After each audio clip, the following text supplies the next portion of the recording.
அடுத்தவன் விஜய் வர்றான். இவனை அடிக்கிற அடியில குத்துற குத்துல இவன் அடுத்து வர்ற விஜய், அடுத்து வர்ற அஜித், அதுக்கு பின்னாடி வர்ற சிம்பு, தனுஷ் எவனா இருந்தாலும் பயப்படும். இல்ல தண்ணீர் மாநாடு அது ஒரு எப்படி சொல்றது, நீரின்றி அமையாத உலகு. நம்ம உலக பந்தே, இந்த பூ உலகமே தண்ணியால் சூழ்ந்தப்பட்டது தான். ஒவ்வொரு இந்த இந்த காலகட்டத்தில் இந்த நவீன அரசியல் கட்டமைப்பில் இங்க இருக்க மக்களுக்கு எல்லாமே தண்ணி மிகப்பெரிய ஒரு சந்தை பொருளா மாறி இருக்கு. ரெண்டாவது நிறைய மழை மூலியமாக தண்ணி வருது. அதை இங்க இருக்க ஆட்சியாளர்கள்லாம் சிறையா சேமிச்சு மக்களுக்கு கொடுத்தாங்கன்னா கிடையாது. இது இதுல ஒரு பொருளாதாரம் இருக்குல்ல, ஒரு வர்த்தகம் இருக்கு இல்லையா, இதை அண்ணன் அடுத்த தலைமுறைக்கு தெரிவிக்கும் வகையில இப்ப நாம் தமிழர் கட்சியில இருக்க எல்லா மாநாடுகளுமே இவர்கள் விமர்சனமா வைப்பாங்க. எல்லா மாநாடுகளும் இதெல்லாம் சாத்தியமாகுமா, தேர்தல் காலத்துல நிக்கிற நாம் தமிழர் கட்சி ஏன் இந்த மாதிரி மாநாடுகள் நடத்தணும்னு சொல்லுவாங்க. ஆனா அண்ணன் என்ன பண்றாங்கன்னா, மக்கள் இருந்தா தான் நாங்க மக்கள் ஆட்சி நம்ம செய்ய முடியும். அப்படி இருக்க மக்களுக்கு உயிர் ஆதாரமாக இருக்கக்கூடிய அனைத்தையும் மாநாடு போட்டு மக்கள் மன்றத்துல முன்னே வைக்கிறாங்க. அது மாதிரிதான் இந்த தண்ணீர் மாநாடும். ஏன்னா தண்ணீர் மிகப்பெரிய உலக சந்தையா மாறிட்டு இருக்கு. ரெண்டாவது உலகத்திற்கு நீர் மேலாண்மையை சொல்லிக் கொடுத்தவர்கள் தமிழர்கள். அந்த இடத்துல அண்ணன் மாநாடு வச்சிருக்க மிகப்பெரிய ஒரு வரலாற்று பதிவாக மாறும். அதனால தண்ணீர் மாநாடு நாம் தமிழர் கட்சி முன்னெடுக்குது. இது தண்ணீர் தான் கிடையாது, எல்லாமே எது மக்களுக்கு தேவையோ அந்தந்த மாநாடுகள் அண்ணன் முன்னெடுப்பாங்க. இது வாக்குக்காக மட்டுமே கிடையாது. அதாவது இவங்க சொல்லுவாங்க, அவங்களுக்கு வாக்கு இருக்கா, தண்ணிக்கு வாக்கு இருக்கா, மாடுக்கு வாக்கு இருக்கா, மரங்களுக்கு வாக்கு இருக்கான்னு கேட்பாங்க. அதுக்கு வாக்குக்கானவர்கள் இந்த நாட்டின் மக்களுக்கான வாழ்வாதாரத்தை பேணி காக்கணும்னு சொல்லிட்டு அண்ணன் முன்னெடுத்துட்டு இருக்காங்க. உறுதியா நாங்க மக்கள் மன்றங்கள்ல இது மாதிரி மாநாடுகள் மூலம் மக்களுக்கான அத்தியாவசிய தேவை என்னன்றது நாங்க காமிக்கிறோம். அதுதான் நீங்க ஒவ்வொரு நீங்க ஊடகங்கள் நீங்களாம் புரிஞ்சுக்கணும். வெறும் வாக்கரசியல் மட்டுமே கிடையாது. வாக்கரசியல்னா அண்ணன் நேரம் கூட்டணி வச்சோ இல்ல மற்ற கட்சிகளோட சமரசம் மன்ற போயிருப்பாங்க. இது மக்களின் அடிப்படை வாழ்வாதாரம் நோக்கி நம்ம பயணிக்கிறோம். இது இன்னொன்னு மிகப்பெரிய ஒரு புரட்சியாளர் நம்ம அண்ணனை நம்ம ஏன் சொல்றோம்னா, அண்ணன் நீத்து போகிற தலைவர்கள் மத்தியில ஒரு மக்களின் நாயகனாக மாற்றி எழுதி வந்திருக்காரு. மக்களை ஆள வந்தவன் கிடையாது, ஆட்சி அதிகாரம் எங்களுக்கு வலிமையானது, அதை நோக்கி நாங்க பயணிக்கிறோம். அதை இவங்க சீமான் பாருங்க, தமிழ் பேசி ஆள்ல துடிக்கிறாபல, இவரும் ஒரு பிற இனவாதமா இருக்காரு அப்படின்னா அது அப்படி கிடையாது. எல்லாரையுமே ஆட்சி அதிகாரத்துக்கு இளைஞர்கள் அரசியல் மயமாக்கப்படணும்னு சொல்லிட்டு அண்ணன் அப்படிதான் எங்களை பண்றாங்க. இது வாக்குக்காக கிடையாது, இது மக்களுக்கான வாழ்வாதாரத்தை நோக்கி பயணிக்கின்ற ஒரு புரட்சி படை. இது உறுதியா நான் தான் சொல்லல. அண்ணன் இன்னைக்கு கூட பேசுறாங்க, 2026 கூட்டமா 7 to 8 லட்சம் பேர் நாங்கள் கூடணும். 8 லட்சம் பேர் கூடிட்டா யோசிச்சு பாருங்க. 200 ரூபா பணம் இல்லாமல், கோட்டர் இல்லாமல், பிரியாணி இல்லாமல், புரியுதா உங்களுக்கு? கூட்டமாக 8 லட்சம் பேர் கூடிட்டா ஒரு பிரம்மாண்டமான திரை கூத்தாடி ஒருத்தன் வந்துகிட்டு இருக்கான். அதையெல்லாம் உடைச்சி காசு பணம் கூட்டாமல் பெரும் செல்வந்தர்கள் இல்லாத ஒரு கூட்டத்தை நம்ம கூட்டுறோம்னா யாரால இது முடியும்? அப்போ ஒரு மதி நுட்பத்திலேருந்து இருக்கக்கூடிய ஒரு மிக நுட்பமான ஒரு தமிழ் ஒரு விஷயத்தை உள்வாங்கி தொலைநோக்கு பார்வை செயல்படுற செந்தமிழன் சீமானுடைய கரத்தை ஒட்டுமொத்த தமிழர்களும் இறுகி பிடிச்சிக்கிறணும். நீங்கள் திரைத்துறையில் இருக்கக்கூடிய அந்த நடிகனை மட்டும் இந்த 2026 நம்ம பின்னோக்கி ஓட விட்டுட்டோமாக்கு அடுத்து எந்த நடிகனும் தமிழ்நாடு ஆள வருவதற்கு துணை நிற்கவே மாட்டான். எம்ஜிஆர்ட்ட நம்ம விட்டுட்டோம், விஜயகாந்த் விட்டுட்டோம், கமலஹாசனை விட்டுட்டோம். புரியுதா உங்களுக்கு? அடுத்த விஜய் வர்றான். இவனை அடிக்கிற அடியில குத்துற குத்துல இவன் அடுத்து வர்ற விஜய், அடுத்து வர்ற அஜித், அதுக்கு பின்னாடி வர்ற சிம்பு, தனுஷ் எவனா இருந்தாலும் பயப்படும். நீ வா, மக்கள்கிட்ட நேரடியா பேசு, மக்கள்கிட்ட நேரடியா செல்லு, மக்களோடு வாழு, மக்களோடு பேசு, மக்களோட பிரச்சனை கையிலெடு. அதுக்கப்புறம் களங்காணு. நீ எதுவுமே இல்லாம ஒரு திரை கவர்ச்சி மூலம், உன்னுடைய பண திமிரு மூலம் எவனோ இந்திய அரசோ திராவிட அரசோ உன்னை உருவாக்கி தமிழ் தேசிய ஓட்டுகளை எப்பவுமே அறுவடை பண்ணிட்டு தற்கூரி கூட்டங்களை நீ பயன்படுத்தி இந்த ஓட்டை நீ என்ன பண்ணுவ, அப்படி அறுவடை பண்ணிட்டு ஒரு 4 ஆண்டுகளுக்கு அப்புறம் 5 ஆண்டுகளுக்கு அப்புறம் எவன்டையாவது அடகு வச்சுட்டு போயிடுவேன். சிரஞ்சீவி அடகு வச்சாரா இல்லையா? பக்கத்து மாநில சிரஞ்சீவி அடகு வச்சார். அவரோட கூட்டத்தை உனக்கு கூட்டிடுச்சு. விஜயகாந்த் இப்போ என்னாச்சு? இப்போ தேமுதிமுக அடகு வச்சாங்களா, மக்கள் நல கூட்டணியில் வச்சானுங்களா? இப்போ பெரிய புரட்சிவாதி மாதிரி டார்ச் லைட்டை தூக்கி ஓங்கி அடிச்சார்ல கமலஹாசன், எவ்வளோ பெரிய ஜாம்பாவான். இன்னைக்கு போய் ஒரு ஒத்த ராஜ்ய சீட்டுக்காக போய் அடகு வச்சாரா இல்லையா? நாளைக்கு நீ அடகு வச்சுட்டு போயிட மாட்டியாடா? நீ உள்ள வரும்போது தானே கமலஹாசன் ரசிகரை சொன்னீங்க, நாங்கள் மக்கள் மன்றம், மக்களுக்காக போராடுறோம். அதே தானே நீங்களும் சொல்றீங்க. நாளைக்கு அஜித் ரசிகர் சொல்ல மாட்டேன்னு நிச்சயம். அதனால உங்களை அடிக்கிற அடியில இனி எந்த நடிகனும் அரசியலுக்கு உள்ள வர்றதை யோசிக்கணும். ஏன்னா விஜய்க்கு பின்னாடி இந்த ஒரு தற்கூரி கூட்டங்கள்னு சொல்லி வரலாறு தெரியாத, புத்தக வாசிப்பு தெரியாத, அந்த அரசியல் பாடம் தெரியாத ஒவ்வொருத்தனும் இப்படி நிற்கிறான். தயவு செய்து அந்த ரசிகர்கள் மனப்பான்மையில் உள்ள நபர்களுக்கு, பச்சை தமிழர்கள் உங்களுக்கு நாங்கள் கைகூப்பி சொல்றதுன்னா, நீங்கள் தற்கூரி இல்லை, நீங்கள் இந்த மண்ணின் மைந்தர்கள், நீங்கள் வந்து சேர சோழ பாண்டியர் பேரரசன் அரசு வித்துக்கள், நீங்கள் இந்த தமிழரசனுடைய வித்துக்கள், நீங்கள் அண்ணன் ராஜராஜ சோழனுடைய வாரிசுகள், அண்ணன் செந்தமிழன் சீமானுடைய பிள்ளைகள். தயவு கூர்ந்து நீங்கள் என்ன பண்ணணும்னா, இனி எந்த ஒரு திரைத்துறை நடிகரனையும் வாக்க செலுத்தி அவனை அரியணையில் உட்கார வச்சு நீங்கள் வந்து மீண்டும் சோரம் போயிட வேண்டாம். மண்ணையும் மலையையும் நீரையும் கடலையும் பாதுகாக்கக்கூடிய தலைவனை தேடுங்க. உங்கள் ஊரில் உங்கள் ஊருக்காக போராடக்கூடிய தான் உங்களுக்கு விஜய். உங்கள் ஊரில் உங்கள் நாட்டை மீட்கிறதுக்காக போராடுறதா உங்களுக்கு விஜய். உங்கள் ஊரில் உங்கள் இடத்துக்கு உள்ளே இருக்கக்கூடிய மக்கள் பிரச்சனைக்காக போராடுறவங்க தான் உங்களுக்கு விஜய். உங்கள் ஊரில் உங்கள் டாஸ்மார்க் எடுத்து போராடுறதா உங்களுக்கு விஜய். உங்கள் ஊருக்குள்ளே ஒரு புரட்சிவாதி இருப்பான், அவன் தான் உங்களுக்கு விஜய். இந்த ஒட்டுமொத்த விஜயை ஒன்றா திரட்டி போராடுற ஒரே தலைவன் சீமான். அதாண்டா உங்களுக்கு விஜய்.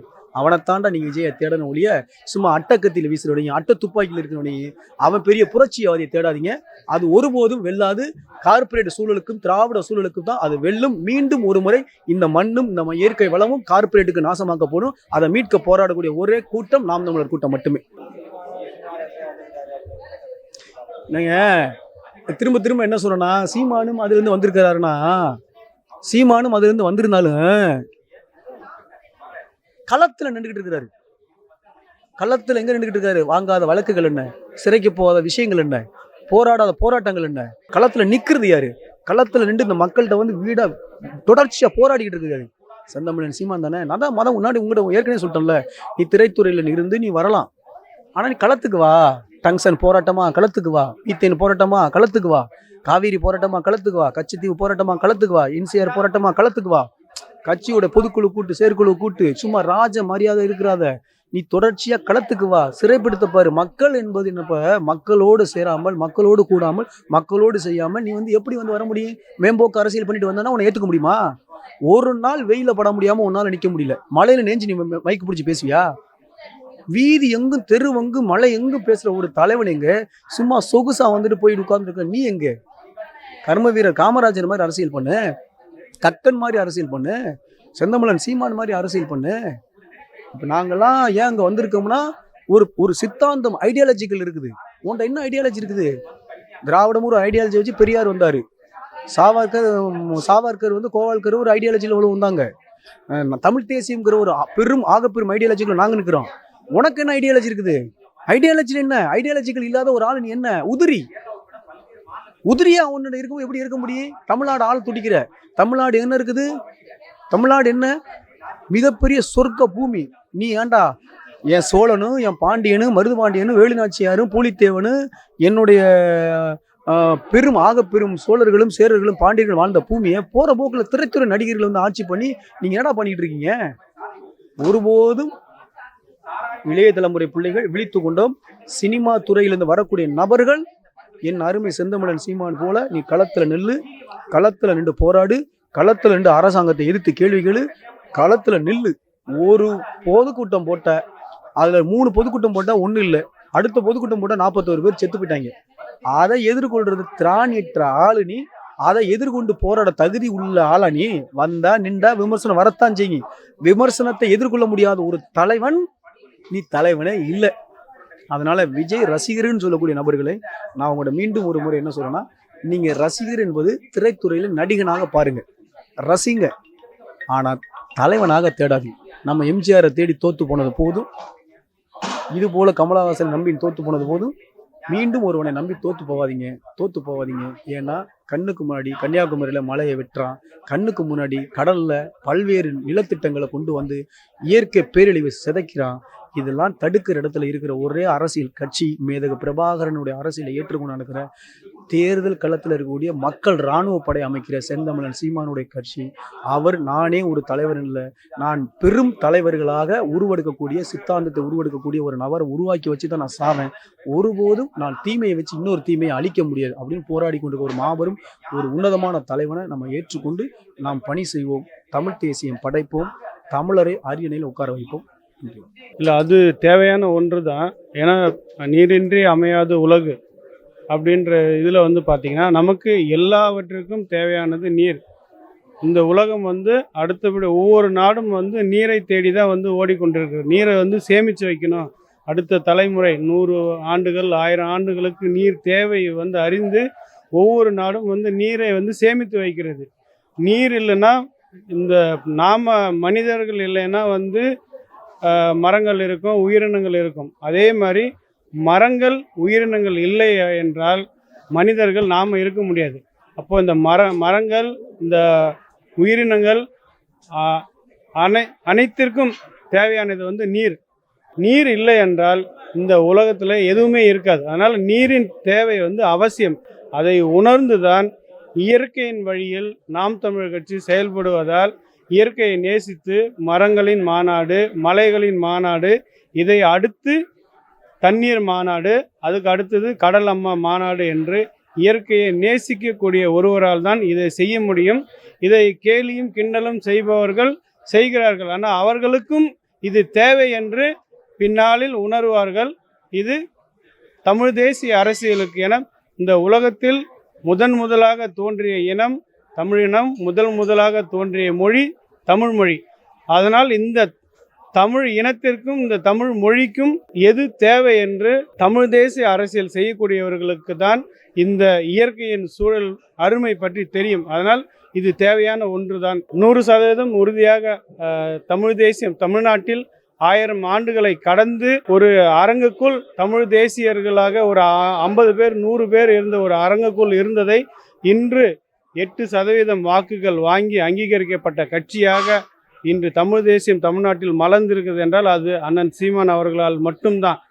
26 கண்டிப்பாக அண்ணன் சொல்கிற மாதிரி சித்தாந்தத்திற்கா அல்லது சினிமாவிற்கா, தமிழ் தேசியத்திற்கா திராவிடத்திற்கா அப்படின்றது 26 கண்டிப்பாக இதில் தமிழ் தேசியம் வெல்லும். நன்றி. தண்ணீர் மாநாடு உலக அவசியமான ஒன்று வந்து அனைத்து உயிர்களுக்குமான தேவையான ஒன்று வந்து தண்ணீர்.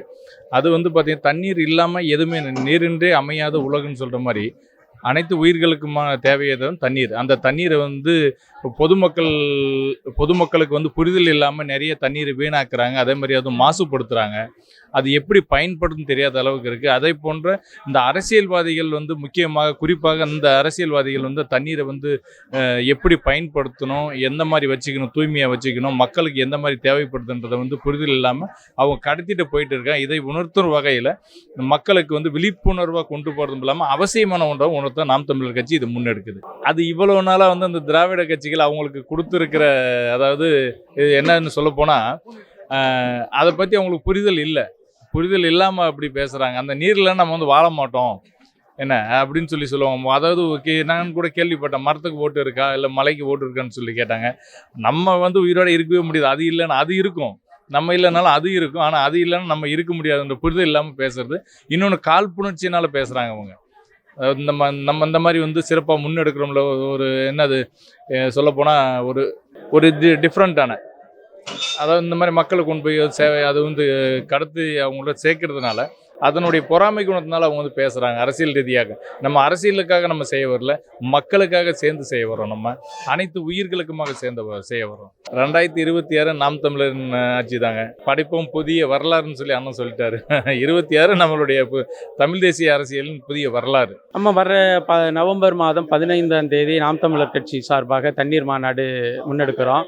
அந்த தண்ணீர் மாநாடு கல்லணை அமைந்திருக்கின்ற தஞ்சாவூர் மாவட்டம் திருவையாறு சட்டமன்ற தொகுதிக்கு உட்பட்ட பூதலூருங்கிற இடத்துல நம்ம தண்ணீர் மாநாடு முன்னெடுக்கிறோம். அது தண்ணீர் மாநாடு குறித்து கேலி கிண்டல் பண்ணுறாங்க. இப்போ வந்து மரங்களின் மாநாடு குறித்து கேலி பண்ணாங்கன்னா அவங்க வந்து சுவாசிக்கின்ற தகுதியற்றவர்கள்னு அர்த்தம். இப்போ ஏன்னா சுவாசிக்கிறதுக்கு ஆக்சிஜன் தேவை, ஆக்சிஜனை கொடுக்கறது மரங்கள் தான். அந்த மரங்கள் தங்களுடைய செய்திகளை சொல்லுகின்ற மாநாடை வந்து கேலி பேசுகிறவங்க வந்து அது சுவாசிக்கின்ற தகுதியற்றவர்கள் அப்படின்னு அர்த்தம். அப்போ அதே போல தான் மலைகளின் மாநாடு, அப்போ அருவி குறித்து மலைகள் குறித்து அதனுடைய தேவை குறித்து இல்லாதவங்க, அறிவியல் பூர்வமான பார்வை இல்லாதவங்க அர்த்தம். அதே போல தான் தண்ணீர் மாநாடுகளை வந்து கேலி பண்ணுற அளவிற்கு ஒன்றும் அந்த அளவுக்கு அறிவற்றவர்கள் இருப்பார்களான்னு எனக்கு தெரியல. உறுதியாக நாம் தமிழர் ஆட்சி அமைக்கும், தனித்தே நின்று ஆட்சி அதிகாரத்துக்கு வரும். அதாவது நீரின்றி அமையாத உலகம்னு சொல்லுவாங்க. ஏன்னா உலகத்தில் மனிதருக்கும் சரி எல்லா உயிரினங்களுக்குமே அடிப்படையாக இருக்குது தண்ணீர் தான். இப்போ பார்த்தீங்கன்னா சித்தர்கள் காலத்திலே பார்த்தீங்கன்னா தண்ணீர் குடித்துமே வாழ்ந்தவர்கள் இருக்கிறாங்க. ஆனால் இப்போ அதெல்லாம் தவிர்த்து பீஸா பர்கர் அந்த மாதிரி தண்ணீரை கூட நம்ம காசு கொடுத்து வாங்குற நிலைமைக்கு கொண்டு வந்துட்டாங்க. இப்போ அந்த காலத்தில் பார்த்தீங்கன்னா திண்ணையெல்லாம் வச்சுருப்பாங்க. ஏன்னு பார்த்தீங்கன்னா அந்த திண்ணை வந்து பக்கத்து கிராமத்துலேருந்து வரவங்க திண்ணையில் உட்காந்துட்டு அலப்பாரி கொஞ்சம் களப்பாரிட்டு பக்கத்துலேயே தண்ணி வாங்கி குடிச்சிட்டு அந்த போகிற பழக்க வழக்கங்கள்லாம் இருந்தது. ஆனால் அந்த நிலைமை இப்போ இருக்கா? இல்லை. அப்போ தண்ணீரின் மகத்துவம் வந்து அதையும் புரியாமல் நம்ம இவங்களுக்கு தண்ணீர் கொடுத்தா நம்மளுக்கு ஆபத்தோ அப்படிங்கிற ஒரு நிலைமை வந்து மக்கள் மனசுக்குள்ளேயும் ஒரு ஆபத்தான நிலையத்தை இந்த திராவிட ஆட்சிகள் வந்து கொடுத்துட்டாங்க. ஏன்னா தண்ணீரால் தான் ஒரு உயிரையே காப்பாற்ற முடியும். ஆனால் அந்த தண்ணீரை கொடுத்தா நம்ம உயிருக்கு ஆபத்து வந்துருமோன்னு நிறைய பேர் வீட்டுக்குள்ளே பூட்டிட்டு இருக்கிறாங்க. அதுக்கு ஒரு முக்கியத்துவமான மாநாடை தான் இந்த மாநாட்டை நாங்கள் கருதுகிறோம். அவங்களுக்கு சேர்த்து தான் நாங்கள் போராடுறோம். தவிச்சா தண்ணி குடிக்கணும்ல, அப்போ அந்த தண்ணி இருந்தால் தானே நீங்களும் குடிக்க முடியும். ரீசெண்டாக நாங்கள் பார்க்கும்போது பார்த்தீங்கன்னா தண்ணீர் பாட்டில் நிறைய பிசிறு இருந்திருக்குது. அது நீங்கள் தான் குடிக்கிறீங்க. அப்போ அதை என்ன சொல்கிறீங்க? வாய்க்கா வரப்பில் போகிற தண்ணியை நீங்கள் அள்ளி குடித்த காலம் போய் நீங்கள் மண் விழுந்தா சாப்பிடாதீங்க, கல் விழுந்தா சாப்பிடாதீங்கிறீங்க. ஆனால் அந்த மண்ணிலையும் கல்லிலையும் போன தண்ணியை குடித்த நாங்கள், என் தாத்தா முப்பாட்டன்னா 80 வயசு 100 வயசு 120 வயசுன்னு வாழ்ந்தவங்க, இன்னைக்கு நீ இந்த குறுகிய பாட்டில் கொண்டாந்து வச்சு எங்களை நீ 50 வயசு தாண்ட விடலையே, அதுக்கு என்ன சொல்றீங்க? அவங்களுக்கு சேர்த்து போராடுறோம். ஆனா மக்களும் நான் ஒண்ணு என்ன சொல்றேன்னா, நாங்க சொல்ல வர கருத்தை உள்வாங்குங்க. அண்ணன் சீமான் 1 மணி நேரம் 1.5 மணி நேரம் பேசுறாங்க. அவருடைய தம்பி தங்கைகள் ஏன் கூடி இருக்காங்க, ஆகச்சிறந்த கருத்துக்களை முன்வைக்கிறாங்கன்னா அதை ஏன் பாருங்க. இன்னும் திமுக அண்ணா திமுக எங்களை ஒரு மாதிரி பிரேலயத்தை கொண்டு வருவது, இவங்கன்னா இப்படிதான் அப்படிங்கிற ஒரு பிரேலயத்தை தயவு செஞ்சு கொண்டு வராதிங்க. தமிழர்கள்னா நமக்குன்னு ஒரு பாரம்பரியம் இருக்கு, கலாச்சாரம் இருக்குது. அதை நம்ம முன்னின்று காப்பாற்றி கொண்டு போவது நம்முடைய கடமை. உறுதியா நாங்க வருவோம். எங்களை தகர்த்து எந்த அரசியலுமே முன்வைக்க முடியாத நிலைமைக்கு நாங்க வருவோம். ஏன்னா இப்போ காலகட்டத்திலே எங்க அண்ணன் சீமான் என்ன சொல்லுகிறாரோ அந்த அறிக்கையை பார்த்துதான் மற்ற அரசியலும் சரி, புதுசா அரசியல் முளைச்சாலும் சரி அவங்க பாக்குறாங்க. அப்படி இருக்கையில 2026க்கு அப்புறம் பெரிய தாக்கம் நாம் தமிழர் கட்சி ஏற்படுத்தும். இப்போ உலக நாடு முழுமைக்கு தண்ணியை வச்சுதான் அவங்களோட அரசியலை நிர்ணயம் பண்ணிக்கிறாங்க. ஒரு உதாரணத்துக்கு சொல்லணும் அப்படின்னா, யுனைடெட் ஸ்டேட்ஸ் ஆஃப் அமெரிக்கா அவங்க நாட்டுக்கு வர இமிகிரண்ட்ஸ், அதாவது அவங்க நாட்டுக்கு வேலை நிமித்தமா வர்றவங்க, குடியேற விரும்புறவங்க, இவங்க எல்லாருக்கும் அது கடுமையான நிபந்தனைகளையும் நிர்ணயங்களையும் ஏற்படுத்தி வச்சிருக்காங்க. இதுக்கு பல உலக அரசியல் காரணங்கள் இருக்கு. அதுல ஒரு சொல்லப்படாத ஒரு மிக முக்கிய காரணம் என்ன அப்படின்னா, அந்த நாட்டில் யுனைடெட் ஸ்டேட்ஸ் ஆஃப் அமெரிக்காவில் ஒரு குடிமகன் வாழணும் அப்படின்னா அவங்க ஒரு நாளைக்கு எத்தனை லிட்டர் தண்ணியை பயன்படுத்துவாங்க நேரடியாக. இன்னொன்று, அந்த நாட்டோட லைஃப் ஸ்டைலில் வாழணும்னா எத்தனை லிட்டர் மறை நீர் செலவாகும். இதெல்லாம் ஒரு கணக்கு இருக்கு. அப்ப அந்த நாடு எப்படி கணக்கு பண்ணுதுன்னா, ஒரு ஆளை வெளிநாட்டுல இருந்து நம்ம இங்க வேலையை கூட்டிட்டு வர்றோம், சம்பளம் கொடுத்துடலாம், ஆனா அவன் இங்க இருக்கும் போது எத்தனை லிட்டர் தண்ணியை பயன்படுத்துவான் அப்படின்றத கணக்கு பண்றாங்க. அப்ப ஒரு வருஷத்துக்கு இருக்கும்போது அவனால நமக்கு எத்தனை லட்சம் லிட்டர் நமக்கு வீணாகுது, இதை கணக்கு பண்றாங்க. வர்றவங்க குடும்பத்தை கூட்டிட்டு வந்தா அப்போ ஒரு குடும்பத்துல கூட ஒரு 4 உறுப்பினர்கள் இருப்பாங்கன்னா அப்ப எத்தனை லட்சம் லிட்டர் தண்ணி செலவாகும். அப்ப இதுக்கு சம்பளம் கூட கொடுத்துடலாம், அவன் அந்தந்த நாட்டிலே இருக்கட்டும் அப்படின்றத பல நாடுகள், இந்த அரசியலை புரிஞ்சுக்கிட்ட நாடுகள் இதை பண்ணுது. இன்னொரு விஷயம் சொல்றது என்ன, நம்ம 1 லிட்டர் குடிநீர் பாட்டில் வாங்குறோம், 20 ரூபாய்க்கு வாங்குறோம். அந்த 1 லிட்டர் பாட்டிலுக்குள்ள 1 லிட்டர் தண்ணி தான் இருக்கு. 1 லிட்டர் தண்ணியை நம்ம 20 ரூபா கொடுத்து வாங்குறதா நினைக்கிறோம். ஆனா அந்த பாட்டில் வடிவமைப்புல கொண்டுட்டு வர்றதுக்கு மொத்தமா 6 லிட்டர் தண்ணி செலவாகுது. அப்ப ஒரு தண்ணியை ஒரு குளத்துல இருந்து 1 லிட்டர் எடுத்து குடிக்கிறதுக்கும் ஒரு பாட்டில்ல அதை கொண்டுட்டு அதை குடிக்கிறதுக்கும் எவ்வளவு வித்தியாசம் இருக்குன்றத நம்ம பாக்குறோம். முன்னாடி சொமாலியா மாதிரியான நாடுகள்ல இதே மாதிரி தண்ணீரை பற்றி மற்ற வளங்களை பற்றி கவலைப்படாம அந்த நாடு அதை மற்ற மேலை நாடுகளுக்கு அதை விற்பனை பொருளாக மாற்றிட்டு இருந்தாங்க. இன்னைக்கு அந்த நாடுகள் என்ன மாதிரி ஒரு நிலைமையில வாழுதுன்னு பார்த்தா, நம்ம போனால் ஐயோ சாக்கடை ஆயிடுச்சே அப்படின்னு மூக்கை பொத்திட்டு போகிற மாதிரியான நீர்நிலைகள் தான் அங்கே அவங்களுக்கு குடிநீர் ஆதாரமாக இருக்குது. இந்த மேலை நாடுகளோ சரி இல்லை உலக நல அமைப்புகளோ என்ன பண்ணுறாங்க அப்படின்னா, அந்த தண்ணீரை நீ வடிகட்டி குடிச்சுக்கிறதுக்கு உனக்கு நாங்கள் ஃபில்டர் வாங்கி தரோம், அந்த புழு நெளிகிற தண்ணியை நீ ஃபில்டர் வச்சு குடிச்சுக்க, உன்னோட உயிரை காப்பாற்றிக்கன்னு சொல்லுது. அப்போது உலக நாடு முழுமைக்கு தண்ணியை வச்சு தான் அரசியல் பண்ணுறாங்க. அப்ப இதை நம்ம புரிஞ்சுக்கணும். இந்த நேர்காணல் நான் பேசி முடிச்சுட்டு கூட எனக்கு தாகம் வச்சா நம்ம தண்ணி தான் குடிக்கணும். அப்ப இது எந்த அளவுக்கு ஒரு முக்கியமான அரசியல்ன்றத இன்னைக்கு இருக்கிறவங்க, அரசியலை புரிஞ்சுக்காதவங்க இதை நம்ம கேலி செய்யலாம். ஆனா இதை கற்றறிந்தவர்களும் ஆய்வறிஞர்களும் இல்ல அடுத்த தலைமுறையில தண்ணீர் தட்டுப்பாடு வர்றப்ப இங்க வாழ்ற மக்களும் இன்னைக்கு இந்த மாநாடு நடத்துறதுக்கான அவசியம் எவ்வளவு தூரம் இருக்குன்றத நிச்சயம் புரிஞ்சுக்குவாங்க. பரிணாம வளர்ச்சியில இருக்கிறதுலே அதிகமான இன்டெலிஜென்ஸோட இருக்கிறது ஹோமோசேபியன்ஸ், மனித இனம் சொல்லலாம். அப்படி நம்ம இருக்கோம் அப்படின்னா நம்ம இருக்கிற மற்ற எல்லா உயிரினங்களையும் அரவணைச்சு வாழ்றதுதான் அறமா இருக்கும். மனிதனை தவிர வேற எந்த இனமும் வந்து இந்த பூமிக்கு பாரமாவோ பூமிக்கு கெடுதல் செய்யறதாவோ கிடையாது. அப்படி இருக்கும்போது இங்க இருக்கிற உயிரினங்கள், பறவை, பூச்சியில இருந்து, இங்க இருக்கிற புலி, யானை மாதிரியான மிருகங்கள்ல இருந்து, இங்க இருக்கிற ஒவ்வொரு செடி கொடி, இங்க இருக்கிற மரங்கள், இந்த எக்கோசிஸ்டத்தை மொத்தமா வந்து நம்ம காப்பாற்றணும். ஏன்னா இது நாள் வரைக்கும் ஒரு சீரழிவு நடந்திருக்கு அப்படின்னா இனிமே அதை தடுக்கணும் முடியும் அப்படின்னா அது வந்து மனிதனுடைய மனமாற்றத்துல தான் நடக்கும்.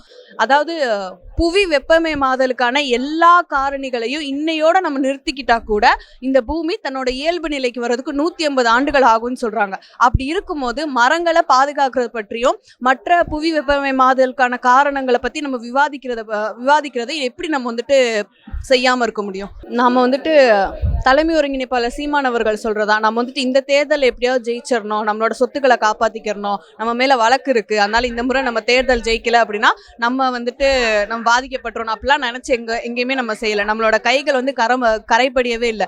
அதனால நம்ம எங்கேயுமே வந்துட்டு சமரசம் பண்ணிக்க வேண்டிய அவசியமே எங்களுக்கு கிடையாது. அதனால மக்களுக்கான நலனுக்காக தான் நம்ம இந்த அரசியலுக்கு வந்தோம். அப்ப மக்களோட நலன்ல சமரசமே செய்யாம அரசியல் செய்யணும்னு நினைக்கிற ஒரு கட்சி எந்த மற்ற அரசியல் கட்சிகளோடையும் கூட்டணி சேர முடியாது. நிச்சயமா வாய்ப்பு இருக்கு. 2026 தமிழ்நாட்டோட எதிர்காலத்தை மாற்ற ஒரு அரசா நாம் தமிழர் கட்சி அரசு அமையும். தண்ணீர் மாநாடு இப்போ வந்து நம்ம தமிழ்நாட்டில் தண்ணீர் வந்து எப்படி தட்டுப்பாடு ஆகுது அப்படின்னு சொன்னால், இந்த அயல்நாட்டு நிறுவனங்கள் இங்கே வந்து கார் தயாரிப்பில் ஈடுபடுறாங்க. ஒரு கார் தயாரிக்கிறது 1 லட்சம் லிட்டர் தண்ணீர் தேவைப்படுது. அப்போது பல லட்சம் கார்கள் இங்கேருந்து தயாரிக்கப்படுது. இப்போ இங்கேருந்து ஒரு காருக்கே 1 லட்சம் லிட்டர் தண்ணீர் தேவைப்பட்டால் மொத்தம் பல லட்சம் கார்கள் இங்கே வந்து தயாரிக்கப்பட்டு அயல்நாடுகளுக்கு ஏற்றுமதி செய்யப்படுது.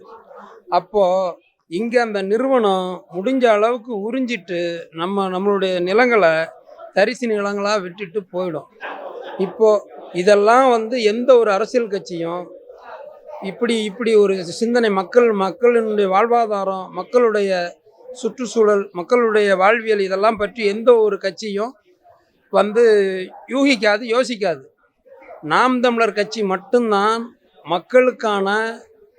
மக்களின் வாழ்வியலுக்காக யூகித்து அந்த ஒவ்வொரு மாநாட்டுகளையும் முன்னெடுத்து நடைமுறைப்படுத்தி கொண்டிருக்கிறது. அதாவது மரம் இல்லையேல் மழை இல்லை, மழை இல்லையேல் நீர் இல்லை, நீர் இல்லையேல் வளம் இல்லை, வளம் இல்லையேல் நிலம் இல்லை. இது வந்து புரிந்தவர்களுக்கு, பட்டறிந்தவர்களுக்கு, படித்தவர்களுக்கு தெரியும். இந்த திராவிட மாடல் ஆட்சியாளர்களுக்கு இதை பற்றி தெரியாது. அவர்கள் கேலி கிண்டல் மட்டும்தான் செய்வார்கள். 2026 ஒவ்வொரு நாம் தமிழர் கட்சி தம்பிமார்களும் அண்ணன்மார்களும் தன்னுடைய முழு பலத்தையும் பயன்படுத்தி அண்ணன் சொன்ன மாதிரி அவர்கள் வாக்களிக்கும் வாக்ககத்தில் அவர்கள் முழுமையாக செயல்பட்டு அவர்கள் வசிக்கும் தெருக்களிலும் வசிக்கும் ஊர்களிலும் அவர்கள் நான் நாம் தமிழர் பயணிக்கிறேன், எங்களுக்கு வாக்களித்தால் இந்த தமிழக மக்களுக்கும் தமிழர்களுக்கும் நாங்கள் நிறைய நல்லதை செய்துள்ளோம் என்று சான்று எங்கள் கட்சிக்கு உண்டு. ஆகையால் இதை உணர்ந்து நாம் தமிழர் பிள்ளைகள் ஒரு மாதம் தேர்தல் நடக்குதா, ஒரு மாதம் லீவு போடு, இல்லை ஒரு வாரம் லீவு போட்டு இது வந்து உனக்கான கடமை, உனக்கான வேலை, இதை நீ செய்ய தவறுனா நாளைக்கு நம் சந்ததியினர் மிகவும் இப்பொழுதே நிறைய நீங்கள் ஆற்றுல பார்த்தீங்கன்னா மணலே இருக்காது, ஃபுல்லாக தோண்டி மணலெல்லாம் விற்றுட்டான், மலைகள்லாம் உடச்சி மலையை அழிச்சிட்டான். இதே நிலை, இதே திராவிட ஆட்சி தொடர்ந்துச்சுன்னா நம்ம மொத்தமே நம்மளை வந்து விற்று காலி பண்ணிடுவாங்க. அதனால் இந்த தமிழ் தேசிய அரசியல், நம் தமிழ் மண்ணுக்கு ஏற்ற அரசியல் வரணும். அதை உணர்ந்து ஒவ்வொரு நாம் தமிழர் பிள்ளைகளும் களப்பணி ஆட்டணும், வேலை செய்யணும். தேர்தல் இருக்குது, எனக்கு வேலைக்கு போகணுன்னா ஒரு வாரம் லீவு போடு, ஊருக்கு போகிறதா நினச்சி இந்த வேலையை பாரு. வேலையை பார்த்து உன்னுடைய நண்பர்கள் உறவினர்கள் அனைவருக்கும் நீ ஃபோன் பண்ணி வாக்கு கேளு. நேரில் போய் அண்ணன் சொல்கிற மாதிரி நேரில் போய் வெத்தலை பாக்கு வச்சு கூட கேளு, தப்பு இல்லை. ஆனால் நாம் தமிழர் அரசியல் மட்டும்தான் தமிழ்நாட்டுக்கு தமிழர்களுக்கான அரசியல். அதை வெற்றி பெற செய்ய வேண்டும் என்பது ஒவ்வொரு தமிழரின் கடமை. நாம் தமிழர் கட்சியினருடைய கடமை இல்லை, ஒவ்வொரு தமிழருடைய, தமிழனாக பிறந்த ஒவ்வொரு தமிழருடைய கடமை இது. இதை நாம் உணர்ந்து நாம் செய்தால் கண்டிப்பாக நாம் தமிழர் கட்சி ஆட்சி அரியணை பிடிக்கும், நாம் வெல்வோம். தண்ணீர் மாநாடு எதற்கான கேள்வினா, இந்த உலகத்தில் வந்து மனிதன் மட்டும் வாழ்வதற்கு மட்டும் தண்ணீர் அவசியமான தேவையில்லை. இந்த உலகத்தில் பிறந்த அனைத்து உயிர்களுக்கும் நீர் வந்து மிக மிக அவசியமான தேவைகள் ஒன்று. நீரின்றி அமையாது உலகனிலும் யார் யாருக்கும் வானின்றி அமையாது ஒழுக்கு. வள்ளுவன் 2000 ஆண்டுகளுக்கு முன்னாடி நமக்கு சொல்லிட்டு போயிருக்கார். ஒரு நிமிடம் சிந்திச்சு பாருங்க. அதான் மனிதனா இந்த லேட்டஸ்ட் உயிரினமாக இருந்த தோன்றிய நம்ம விலங்கினமாக இருக்கக்கூடிய நம்ம ஒரு அபரீத பரிணாம வளர்ச்சி பெற்ற பிறகு நம்ம வந்து ஒரு நாகரிக வளர்ச்சி பெறுவதற்கு வந்து ஒரு மிக முக்கியமான இடம் வந்து நீர் தான். இது உங்களுக்கு குறிஞ்சி நிலத்தில் பிறந்திருந்தாலும் அது நாடோடி கூட்டமாக இருந்தோம், முல்லை திணையில் இருந்தாலும் நிலைத்து வாழக்கூடிய கூட்டமாக இல்லை. ஆனால் என்னைக்கு நம்ம வந்து நீரை வந்து தன்னோட கட்டுப்பாட்டில் கொண்டு வந்து நீரை தேக்கி வந்து நம்ம என்னைக்கு வந்து பெரிய அளவுக்கு நான் வந்து ஒரு பெரும் குடையாக அந்த நீரை வந்து கட்டுப்படுத்த நினச்சோமோ அன்னைக்கு தான் வந்து நம்ம வந்து பெரிய நாகரிக வளர்ச்சி பெற்றோம். அப்போ நீரினுடைய கட்டுப்படுத்தக்கூடிய தேவையும் அவசியமும் மனிதனுக்கு வந்த பிறகு அந்த மனித தன்மையினுடைய அவசியம் விஷயமா நீர் இருக்குது. நீரினுடைய விஷயத்தை நீங்கள் எப்படி பார்க்கலாம்னா, நீரின்றி அமையாது உலகு சொல்லிட்டோம். நீரில் தெரியுமா அவ சீரு, நம்ம சங்க வழக்காறு சொல்லு, சங்க இலக்கிய சொல். நீரில் தெரியுமா அவ சீரு. இது எதுக்கு சொல்லுவாங்கன்னா, ஒரு பெண் வந்து நம்ம வந்து தந்தை வழி சமூகம் கிடையாது.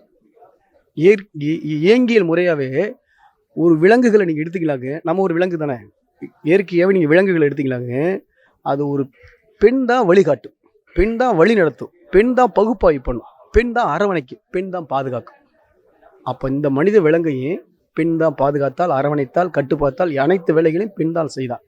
அப்பேற்பட்ட பெண் இந்த நீரை வந்து எப்படி கட்டுப்படுத்தணுங்கிற சொல்லி கொடுத்தா. அதனால தான் நீரில் தெரியுமா அவள் சீருன்னு சொல்லுவாங்க. உங்களுக்கு புரியுன்னு நினைக்கிறேன். நீர்னா அதை அளவோடு தேவைக்கு பயன்படுத்தி கொள்கிறவள் குடும்பத்தை சரியாக வழிநடத்துவாள், நாட்டை சரியாக வழிநடத்துவாள், நகரத்தை சரியாக வழிநடத்துவாள். அதனால தான் நீரோடு நம்ம சொல்லுவோம். தமிழுக்கு இன்னொரு பேர் என்ன தெரியுமா இருக்குது? நீர். நீருக்கு இன்னொரு பேர் என்ன தெரியுமா? தமிழ். அதனால தான் தமிழ் அரசன் அப்படின்னு பேரே வந்துச்சு. நீரை ஆளுகிறவனுக்கு பேர் நீர் அரசன். அதை நீர் அரசன் சொன்னால் அது நீரோட பேராச்சு. அப்போ தமிழுக்கு இன்னொரு பேர் நீர், நீருக்கு இன்னொரு பேர் தமிழ். அதனால தான் அந்த தமிழ் அரசன்கிற பேரே சொல்லாடல நமக்கு இருக்குது. அப்பேற்பட்ட நீரை இன்னைக்கு கட்டி ஆண்டவர்கள் இந்த உலகத்திலே யாருன்னா தமிழர்கள் மட்டும்தான்.